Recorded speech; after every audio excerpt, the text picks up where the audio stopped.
Next on the 5 o'clock report. Winter storm warnings are posted. All bets are off. Anytime we're able to extract one of our citizens from behind enemy lines in Russia, good on the administration. She has undergone 5 FBI background checks. We've had more cases this year than we've had in the previous 3 or 4 years. He saved our lives. Now, let's go to the newsroom. Good afternoon and welcome to the broadcast. I'm Family Life News anchor Sarah Harnish. The roar of winter ready for the next round this week. Storms move in tomorrow night and then a 2-punch on Saturday. The Midwest gets it today. Winter storm warnings are posted from central Kentucky to southern New Jersey. Some places could see more than 10 inches of snow, especially across the Appalachian Mountains. Howell Holbrook is administrator of Rockcastle County, Kentucky. There's still some uncertainty on it. We're planning for the worst and hope for the best. A second developing storm has prompted winter storm advisories, watches, and warnings from Colorado to Michigan. For us, 1/4 inch of ice, snow, and sleet are all possible. Winter weather advisories were posted for just about all of New York and Pennsylvania beginning tomorrow and into Thursday. Kevin has your full forecast coming up in a few minutes. Israel's neighbor to the east, the nation of Jordan, had some FaceTime today with President Trump. Jordan has agreed to take 2,000 sick children in Gaza in need of a place to go. Trump also sending a warning message to the terror network Hamas, saying if they don't stick to the ceasefire deal and release more hostages Saturday, Either have them out by Saturday at 12 o'clock or all bets are off. Meanwhile, in Russia, a 63-year-old Pennsylvania history teacher has just been freed from a prison. History teacher Mark Fogel was serving a 14-year sentence for carrying medical marijuana with a prescription. Fogel's mother, Maxine, said she had no idea this was coming. No, I did not know this. I just have had a better feeling the last couple days, and I don't know why. Former CIA station chief Dan Hoffman. This is a major foreign policy success. Anytime we're able to extract one of our citizens from behind enemy lines in Russia, good on the administration for doing this. In Europe, at an AI summit in Paris, Vice President J.D. Vance warned against too much regulation in the industry. The Trump administration will maintain a pro-worker growth path for AI, so it can be a potent tool for job creation in the United States. Defense Secretary Pete Hegseth is in Europe right now, too. He'll attend his first NATO meeting this week. Hegseth arrived in Germany today and shared photos on X of him working out with Marines. A judge in Boston is putting on hold President Trump's buyout offer for 2 million federal workers. When you look at the legal pushback alone, it's not only delaying the president's government downsizing plans, but it's left thousands of federal workers in limbo. Alexandra Hoff with Fox News. The lawsuit was brought on by unions representing federal workers, arguing that the administration lacks the authority to make such an offer. The government argued it has the right to manage its workforce. So far, 65,000 federal workers have taken the buyout offer, which offers full pay and benefits through September for employees who resign now. Democrat turned Trump ally Tulsi Gabbard is a step closer to becoming the next director of national intelligence. Senate Intelligence Committee Chair Tom Cotton rejects critics' concerns about Gabbard's alleged ties to enemies like Russia and Syria. She has undergone 5 FBI background checks. I spent more than 2 hours last week reviewing the latest, putting eyes on more than 300 pages. It's clean as a whistle. A final vote to confirm the former Hawaii Congresswoman will happen late tonight or early Wednesday. Vice President J.D. Vance, who's out of the country, may be needed to break a tie. British authorities continue to target a pro-life leader for silently praying across the street from an abortion facility. This encounter with a police officer was recorded as UK March for Life leader Isabel Vaughan Spruce was praying. Although I know you're not saying anything, it is causing people these issues because they know who you are. Do you understand? So because somebody knows who I am, then that's causing them harassment. Because you're the leader of an anti-abortion organisation, it is causing people issues. You know you shouldn't be here. No, I don't. Okay. I really don't see that I need to. I'm literally just standing here silently saying some prayers. Vaughan Spruce has been arrested twice for similar acts of silent prayer, but was found innocent. And the Super Bowl setting new ratings records for the second straight year. Sunday's game on Fox averaged 126 million viewers across all platforms platforms watching the Philadelphia Eagles defeat the Kansas City Chiefs. That's a 2% increase over last year's game on CBS, which also broke records. Still to come on the 5 o'clock report, ICE is on the way, masks are back, and footballs and police cars in western New York. We'll tell you why after weather with Kevin Williams. After some evening snow near and south of Interstate 80 with a small accumulation there, it'll be mainly cloudy tonight. A few flurries, cold, low temps teens. Mainly cloudy Wednesday, high temps mid-20s to mid-30s. Snow or wintry mix arrives late Wednesday afternoon, continues Wednesday evening, then switches to plain rain showers Wednesday night with rising temperatures and gusty winds. Windy on Thursday, morning rain showers, later day snow showers with falling temperatures. Thank you, Kevin. Checking the stories making news where you live across New York and Pennsylvania. Our top story, the weather. WSTM meteorologist Violet Skybor says there could be ice on the ground for your Thursday morning commute before it warms up. It'll stay as snow in the evening, changing over to a wintry mix very late at night with even some light ice accumulation. By Thursday midday, switches completely over to plain rain. Ice buildup is getting to be a significant problem for a lot of area homeowners. Jerry Proctor with Proctor Enterprises in Rochester tells WROC it's important to look for signs of ice damming up your roof. If your gutters are plugged, you'll start seeing ice build up, and then it'll go back up on your roof a little bit. If you start seeing ice build up in your valley or back up on your roof, that's more than likely a ventilation problem or you're lacking insulation. He says it can lead to some unpleasant issues. You could have water back up under the shingles, come down the inside walls. That could cause mold, mildew. Sometimes you can't see it. You can smell it. If you start smelling something funny, it's probably mildew. He cautions if you're going to try to melt roof ice, don't use regular rock salt, but rather calcium chloride.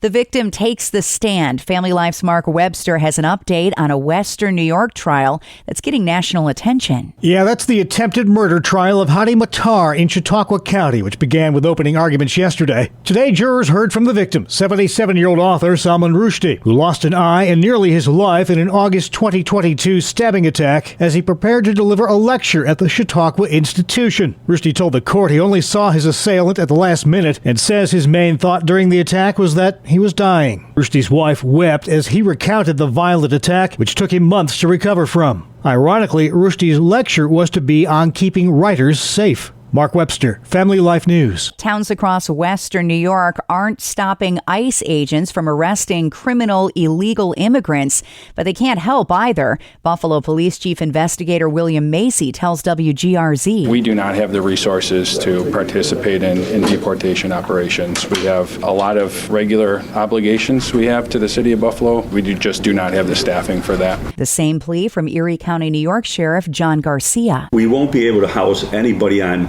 an ICE detainer here. We just don't have the manpower nor the tools to be able to go and round up a bunch of illegals. 4 months into flu season, and health officials say influenza remains robust. We've had more cases and hospitalizations this year than we've had in the previous 3 or 4 years. Brian Backinson with the New York State Health Department. We've seen nearly 300,000 cases of flu so far in the 2024-2025 flu season, and just under 20,000 hospitalizations so far. It's so bad, the University of Pittsburgh Medical Center is re-implementing a mask policy to combat the spread of respiratory illnesses. Family Life's Bob Price has that story. Yeah, that masking policy will be imposed starting tomorrow, February 12th, at all UPMC hospitals and outpatient clinics.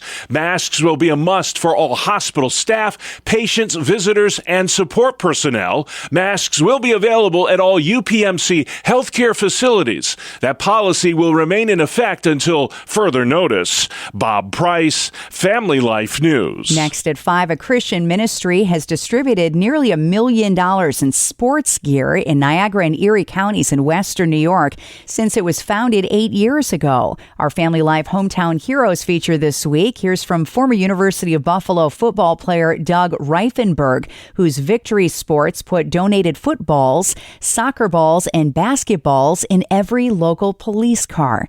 Let's listen in.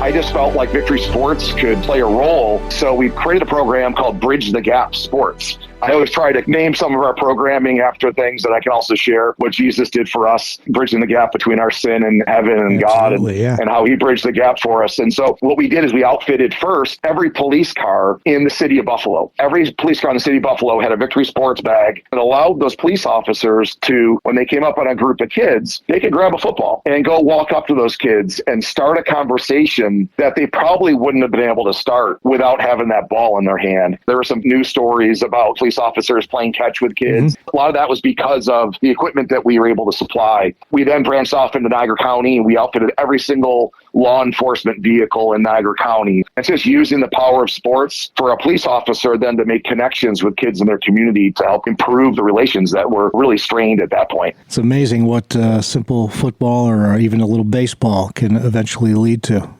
Yeah, for sure. In addition to donors and things like that, about 3 years ago, we opened up an outlet store. Our goal is to help those families that really are in need. We deal a lot with foster families. Anybody can come shop our store. But what's cool with that, too, is we give away Bibles. I'm able to talk to parents about sports and how it made an impact in my life and kids' lives and how they can use it to help their kids, too, and help the community. If anybody looks up victorysports.org, you'll see in our name, the T in Victory is a cross. A lot of what we want to try to do is partner with churches. So I'd love to connect with every church that's out there that has a group that's maybe going on a missions trip, whether it's to a developing country or whether it's in Buffalo. But any organization, any church that has a need for sports equipment, and I want to start connecting with pretty much every sports ministry in the country and to be able to alleviate that expense that they have for equipment. I personally have been on like one missions trip, but I look at myself as more in Victory Sports, more as the equipper.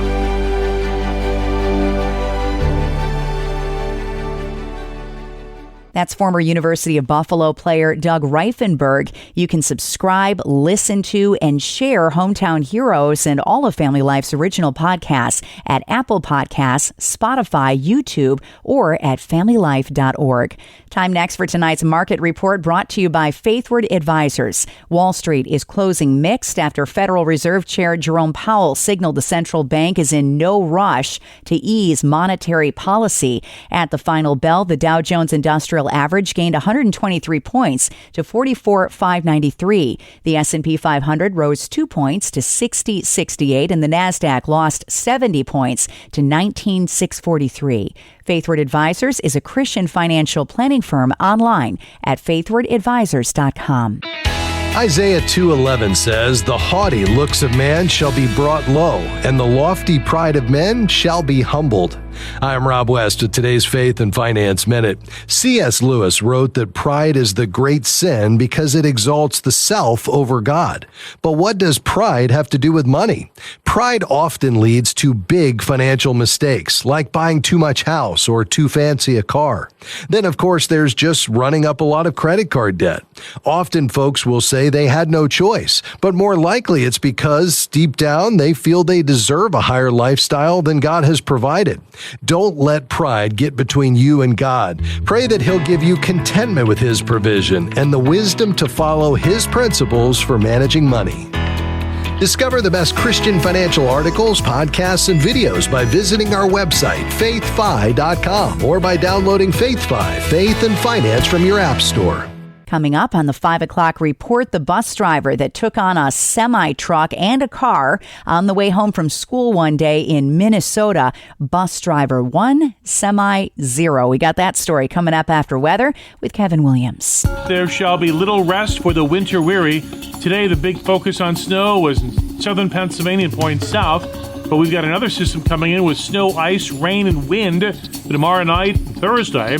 For tonight, a touch of snow, mainly south of I-80 in Pennsylvania.